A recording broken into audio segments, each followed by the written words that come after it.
Será que Jesus derramou seu sangue na cruz somente para perdoar os nossos pecados e as nossas falhas? Então foi para isso que Jesus derramou seu sangue? Só para isso? Eu ouso falar que Jesus nunca desejou, na verdade, morrer pelas falhas de ninguém. Assim como nenhum pai gera um filho com a expectativa... Já vi algum pai gerando um filho? Puxa, eu tô doido que meu filho erre, para nascer um filho meu, para que ele erre e aí eu possa perdoar ele dos pecados dele. Já viu isso? Então, com isso, eu quero dizer que Jesus não veio através de seu sangue derramado somente para perdoar pecados. A gente precisa entender que existe o evangelho da salvação, mas existe um evangelho eterno. E esse evangelho eterno carrega um objetivo eterno, que é antes do pecado do homem, porque o pecado do homem foi em determinado tempo. Ele aconteceu em determinado tempo na nossa linha, né, na trajetória da nossa existência. Mas a palavra fala que em Apocalipse 14 tinha um anjo com um evangelho eterno para ser pregado. Ora, e o pecado do homem não é eterno, ele não pecou desde a eternidade, ele pecou num determinado, uma linha temporal. Mas a palavra fala que o evangelho é eterno, ou seja, antes de existir o assunto pecado, já existiu uma boa notícia. Veja, não é notícia apenas de arrependimento, é uma boa notícia. Que boa notícia é essa? Que não tem a ver exclusivamente com o pecado, então, que veio antes do pecado, né? A gente precisa entender, vamos começar a definir isso aí. No Éden, Adão e Eva estavam vivos diante de Deus, não é? E Deus falou, no dia que você comer, presta atenção, no dia que você comer do fruto da árvore do conhecimento do bem e do mal, você vai morrer. Eles comem, né? Pergunta, Adão e Eva morreram? Ou será que eles continuaram vivos gerando filhos? Eles não morreram. Foram expulsos do jardim, mas não morreram fisicamente, né? O que eu entendo com isso? A morte, na verdade, é estar destituído da presença de Deus. Estar fora de um relacionamento com Ele. Vida é estar com Cristo. Porque quando eles não pecaram, eles não foram expulsos do jardim. É isso que Deus quis dizer com você vai morrer no dia que você comer. Porque você vai ficar sem mim. Então eu quero que você coloque na sua mente que vida é estar com Ele, morte é estar sem Ele. Por quê? Porque se você entender isso, guarda porque eu já vou... a gente vai começar a desenvolver aqui agora. Jesus não veio para perdoar. A própria palavra fala só para perdoar. A própria palavra fala isso. 1 João 5,6. Vamos ler. 5,6. Esse é aquele que veio por meio da água e sangue. Jesus Cristo. Não somente com água, mas também com a água e com o sangue. Eu amo quando ele fala não somente com a água, mas com a água e com o sangue. Tem dois propósitos. O perdão só veio por causa... Tem dois propósitos. O amor e o perdão. A vida e o perdão. A água, que é o perdão, e o sangue, que é a vida. Para que serve a água? A própria palavra fala. Eu vos batizo com água para o arrependimento. João Batista falou. A água aparece no nosso culto, tanto dos judeus em relação a Deus quanto nós em relação a Cristo, para perdão de pecados, lavagem. Mas aí tem o sangue. E a palavra fala o quê? Que no sangue, ó que doideira, no sangue há a vida. Então para que Jesus derramou o sangue dele? Primeiro, para lavar pecados. Sim, mas a lavagem de pecados não é um fim em si mesma. Jesus teve que nos perdoar para fazer outra coisa. Nos dar a vida. Por quê? Porque ele não está satisfeito de ver o homem separado, morto diante dele. A morte separou você de Deus. Então, quando ele derrama o sangue, é para restaurar não somente o perdão que a água já faz, mas a comunhão e a intimidade. Jesus não veio para perdoar você dos seus pecados. Ele te perdoou para te restaurar à posição original de filho. Não somente com água. Lembra do que João falou em 1 João 5,6. Ele não veio somente com água. Esse foi o trabalho de João Batista. Ele veio com água e com sangue. E no sangue há a vida. Ele veio te perdoar para que você pudesse voltar a viver diante dele num pleno Éden de prazer. E é por isso que quando você entrava no tabernáculo, a primeira coisa que você se deparava, uma bacia com água. Por quê? Porque a bacia com água, a doutrina do arrependimento é o começo do evangelho e não o fim dele. O fim dele, meu amigo, está lá no centro do tabernáculo, um lugar chamado Santo dos Santos. Esse é o objetivo de o tabernáculo estar erguido, esse é o objetivo do corpo de Cristo estar erguido a nosso favor. Porque lá no fundo, lá no centro de tudo, existe uma arca que emana glória, que emana relacionamento. É a arca chamada Arca da Aliança e também a Arca da Presença. A bacia de lavar só está lá no começo do tabernáculo. O arrependimento só está no começo da nossa vida cristã para nos levar ao centro do evangelho. Lembra as boas novas que a gente falou? E qual é boas novas? A boas nova, na verdade, é a melhor nova. A que você pode desfrutar eternamente da presença de Deus face a face. O perdão só veio para te levar face a face. Então a gente começa a entender como que o evangelho é poderoso, né? É o evangelho do arrependimento, da salvação, sim, mas também quando você se torna maduro, você descobre que na verdade tem o evangelho do reino, que te dá um posicionamento, um ofício.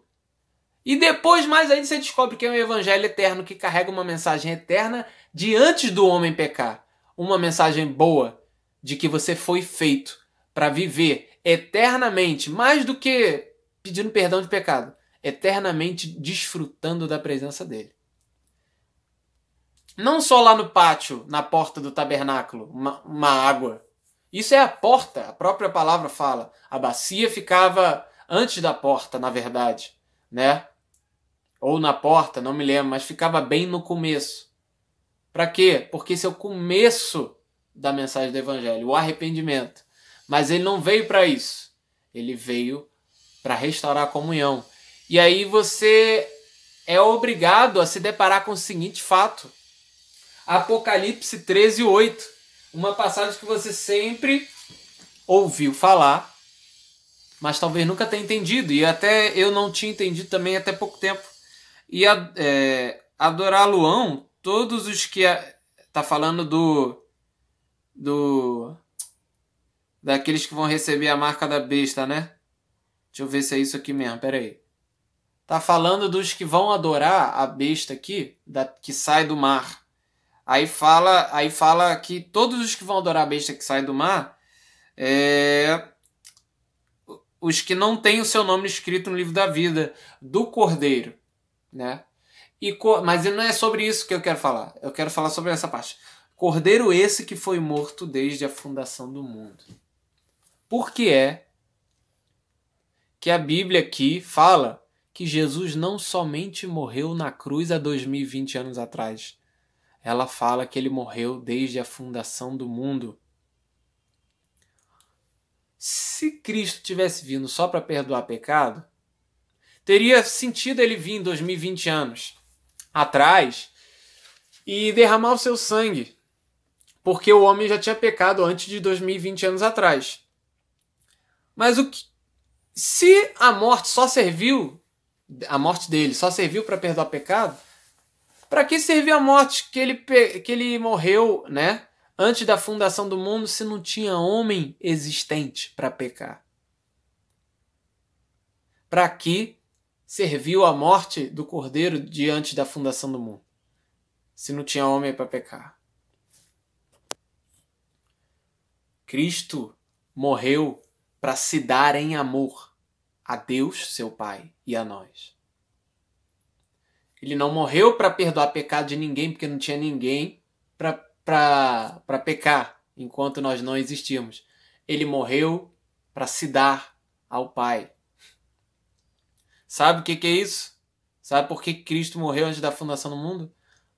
a lei do resgate dos primogênitos. Números 8, 14 e 15. Que fala que... na verdade, fala também que Deus pegou os levitas para ele mesmo. Por que eu falei que Jesus morreu para o Pai? A favor de toda... Por que eu falei que ele morreu para o Pai? Em amor ao Pai, fazendo assim o serviço para todos os irmãos. Porque esse resgate aqui, né, dos primogênitos e também dos levitas, que está falando especificamente sobre os levitas. O primogênito fala em Êxodo 12. Mas aqui é o mesmo princípio de entrega por amor.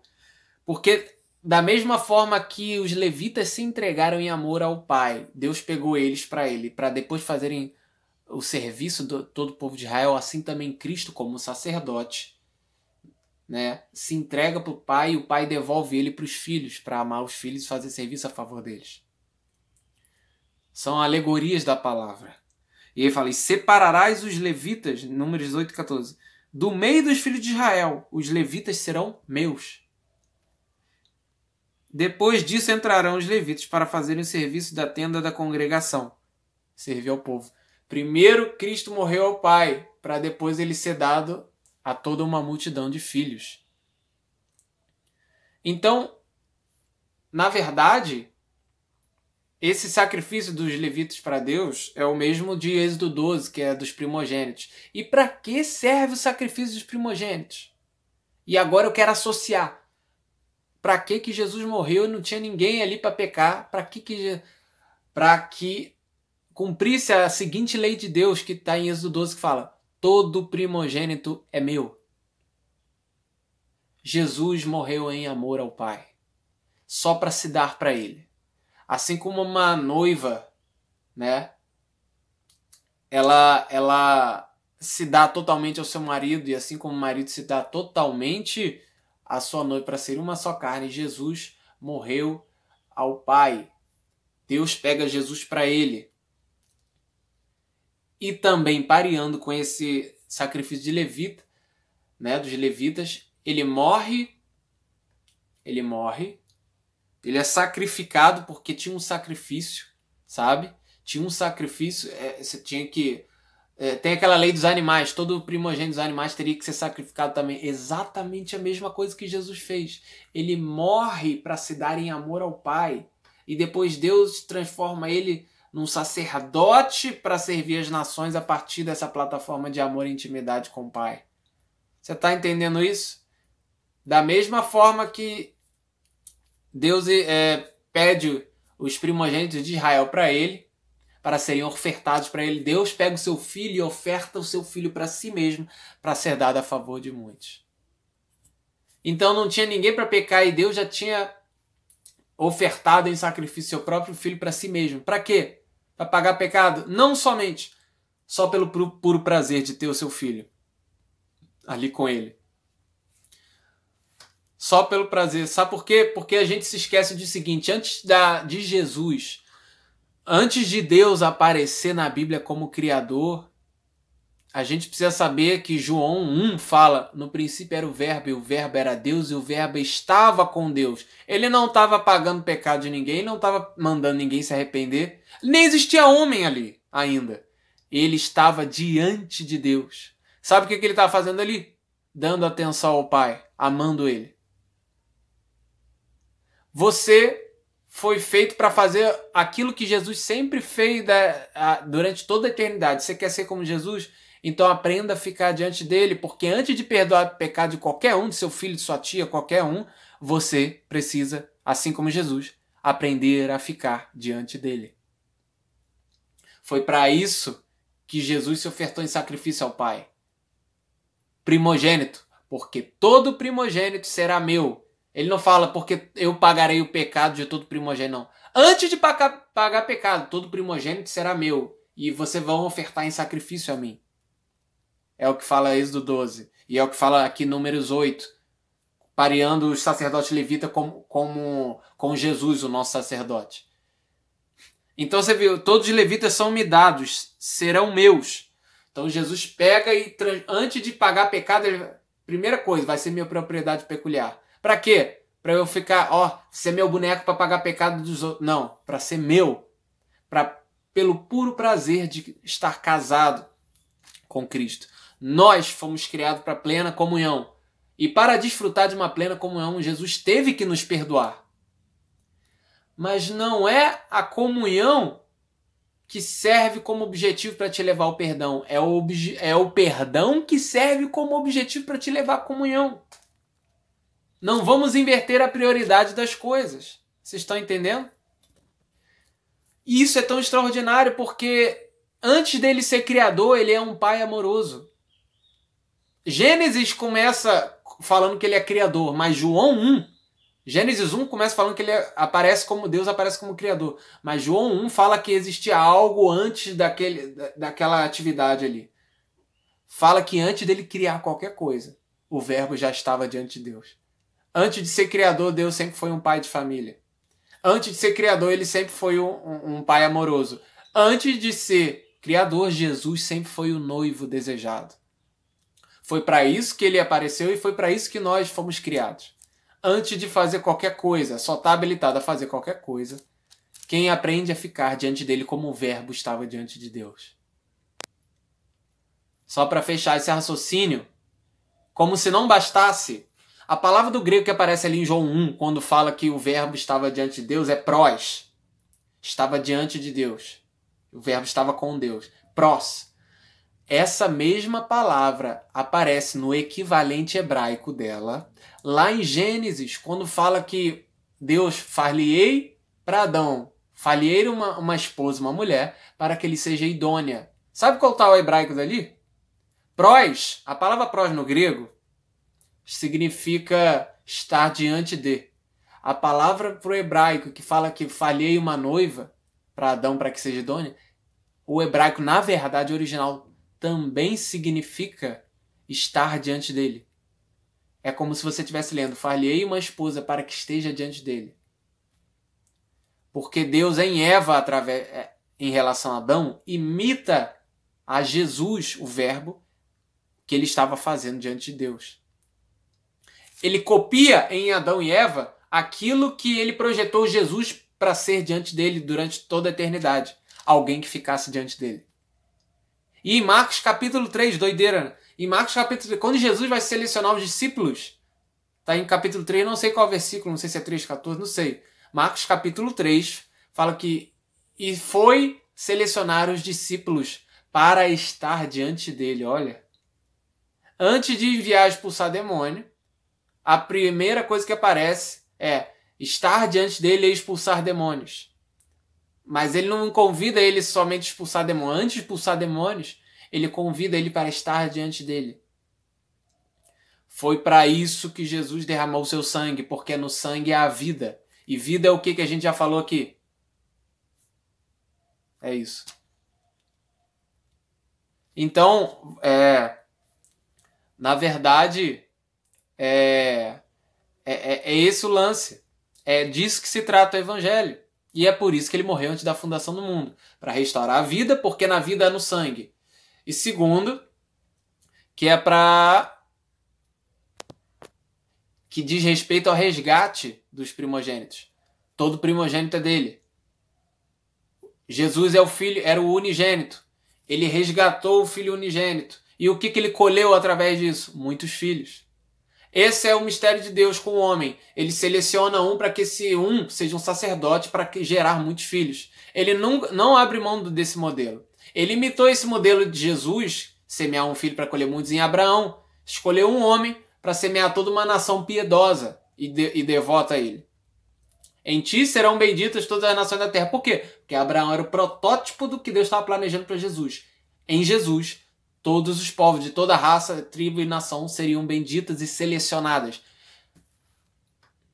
Sabe? Então, é para isso que serve primogênito. Para ser dele. E depois em resgate a favor de muitos. A primogenitura tem essa lei. Deus escolhe para ele, para ficar diante dele. Mas não só para ficar em intimidade diante dele. Essa intimidade vai colher muitos filhos. Através de sacerdócio. Então, a gente consegue entender algumas coisas. Não é necessariamente o perdão que cobre os seus pecados. Como 1 Pedro, capítulo 4, verso 8, fala. Não é o perdão que cobre uma multidão de pecados. É o amor que cobre uma multidão de pecados. Então, dentro do amor de Cristo por nós, teve poder suficiente para esse amor nos contaminar por inteiro, e ele foi maior do que os nossos pecados, porque onde abundou o pecado, superabundou a graça de Deus. Então Deus nos selecionou como alvo, não para perdoar nosso pecado eternamente, mas como alvo do amor. E esse amor em relação a nós nos curou. Ele engoliu toda debilidade e defeito que havia dentro de nós. Esse amor saiu passando por cima de tudo. E aí ele cobriu os nossos pecados. E não foi o perdão necessariamente. Tá certo que o perdão é uma das virtudes do amor. Mas muito mais por Jesus ter amado o Pai e nos amado desde a eternidade, desde antes da fundação do mundo. Por ele ter sido escolhido como primogênito para o Pai, a nosso favor. Esse amor que Deus nos colocou como alvo, por nós sermos alvo do amor dele, saiu cobrindo o pecado. Mais do que perdão, mais do que ele querer perdoar, a palavra fala que o amor cobre a multidão de pecado. Então foi porque nós fomos amados que nós fomos perdoados. Na verdade. Foi porque nós fomos primeiro, antes de ser perdoados, nós fomos amados. Eu preciso ficar repetindo isso porque isso precisa cair na sua consciência, porque nós fomos criados com o evangelho um pouco limitado até hoje.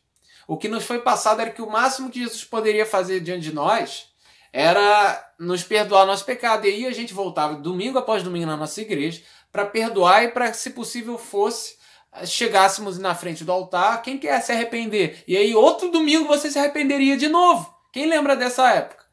Né? Só que, deixa eu te falar um negócio para você. O perdão tem a ver com a Páscoa. A Páscoa começou na libertação do povo hebreu das garras do pecado do Egito. Né? Vamos colocar assim. E aí, naquele contexto, surge a Páscoa. Mas deixa eu te falar, são 3 festas.